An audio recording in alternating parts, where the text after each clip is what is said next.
വാഴക്കാട് വെട്ടത്തൂരിൽ ചാലിയാറിൽ 17-കാരിയുടെ മരണം. അന്വേഷണം ഏറ്റെടുത്ത് ക്രൈംബ്രാഞ്ച്. പ്രതി സിദ്ദീഖ് അലിയെ വീട്ടിലെത്തി തെളിവെടുപ്പ് നടത്തി. മരണവും പോക്സോ കേസും അന്വേഷണ പരിധിയിൽ.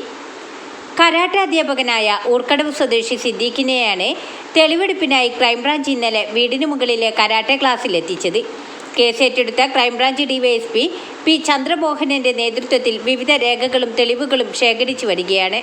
അറസ്റ്റ് രേഖപ്പെടുത്തി തെളിവുകൾ ശേഖരിച്ചു വരികയാണെന്നും മരണവും പോക്സോ കേസും അന്വേഷണ പരിധിയിൽ വരുമെന്നും എല്ലാ ഭാഗങ്ങളും പരിശോധിച്ചു വരികയാണെന്നും ഡിവൈഎസ്പി പി ചന്ദ്രമോഹൻ അറിയിച്ചു.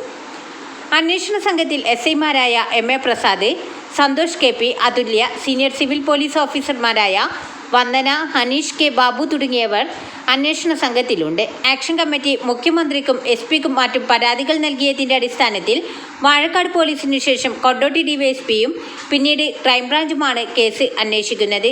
വാർത്തകൾ നേരത്തെ അറിയാൻ ഫേസ്ബുക്ക് പേജ് ലൈക്ക് ചെയ്യൂ, ചാനൽ സബ്സ്ക്രൈബ് ചെയ്യൂ.